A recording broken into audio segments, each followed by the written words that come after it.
அதை தவறை நீங்கள் திருத்திக் கொள்ள வேண்டும். ஒன்றும் இல்லை, கிராம சபை கூட்டத்தில் பொதுமக்கள் இல்லை, பொதுமக்கள் இல்லாமல் கிராம சபை கூட்டம் நடத்தலாமா? ரெண்டாவது, ஒரு கிராம சபை கூட்டம் நடத்துறதுக்கு எவ்வளோ செலவு பண்ணுறீங்க?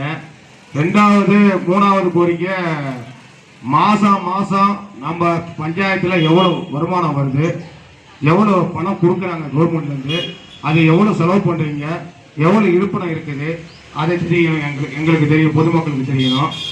மூணாவது கோரிக்கை, நாங்கள் சொல்கிறதெல்லாம் செஞ்சாச்சியே போறீங்க, அதை உடனே நடவடிக்கை எடுக்க ஏன் தாமதம் ஆகுது?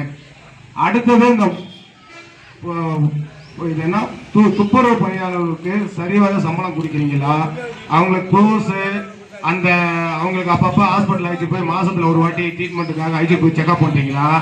அவங்களோட குறைகளை சரி பண்ணுறீங்களா? அதேமாதிரி இந்த பூங்காவில் வேலை செய்கிற நிர்வாகிக்கு சரியான பராமரிப்புக்கு சம்பளத்தை ஒழுங்காக கொடுக்குறீங்களா? அதேதான் அவங்களோட கோரிக்கைகளை ஏற்று நடவடிக்கை எடுக்கிறீங்களா? அப்புறம் டேங்க் ஆப்ரேட்டரு எனக்கு அது போச்சு இது போச்சுங்கிறாரு, அவருக்கு சரிவர வேலையை பண்ணுறீங்களா? இதே ஒரு தகவலை எங்கள்கிட்ட சொல்லணும். கிராம சபை கூட்டம் நடத்துறீங்க, அது வருஷம் அந்தந்த கிராம சபை கூட்டத்தில் நாங்கள் கேள்வி கேட்குறோம், அதுக்கு என்ன இதை வைக்க மாட்டேங்கிறீங்க.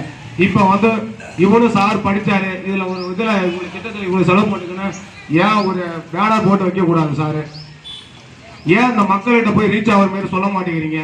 ஏன் துப்புரவு பணியாளரும் சத்துணவு அமைப்புக்காரங்களும் வச்சுக்கிட்டு நீங்கள் ஒரு மீட்டிங்கை முடிக்கணும்னா அது எப்படி சொல்லுங்கள்? மக்களுக்கு எப்படி தெரியும்? நான் ஒரு முடியாதவன், ஒரு மாற்றுத்திறனாளி, நான் வந்து என்னோட குறைகளை மக்களோட மக்கள் நான் இருக்கிறேன், மக்களோட குறைகளை கேட்டு வந்து இங்கே நான் சொல்கிறேன்.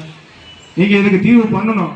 இந்த வாட்டி கொடுத்த மனுக்கு நம்ம மதிப்பு கூட கிளர்க்கு சாருக்கு அவருக்கு இந்த தீர்மானத்தை எழுதி உடனே தீர்மானம் பண்ணணும்.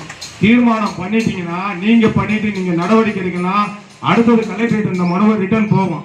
ரிட்டர்ன் போனால் சரிவரையாக ப்ராப்பராக இந்த மனுக்கான வேலையை நடக்கும். அப்படி இல்லைன்னா நான் ஆர்டிஐயில் போட்டு கேட்குற அளவுக்கு வைக்க வேணாங்கன்னு தாழ்மையோடு கேட்டு விடைபெறுகிறேன். நன்றி, வணக்கம்.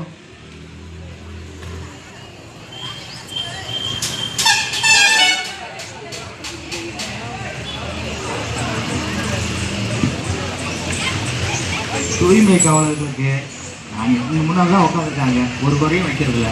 ஆனால் அவங்களுக்கு வேலை நேரம் வந்து காலையில் 7 மணி இல்லை, அவர் சொல்கிறாருக்க நம்ம ஏற்றுக்கோம். அது மைதானம் அவர் வந்து அவருக்காக மக்களுக்காக கேட்குறாரு, அது புரியுதா? நாம் என்ன செய்யறோம், அது தூய்மை காவலர் 7 மணிலேருந்து 12 மணிக்கு வேலை. காலையில் 7 மணிக்கு டிஃபன் சாப்பிட்டு தான் வந்துருக்கோம் வீட்டில். சரிங்களா? அப்படி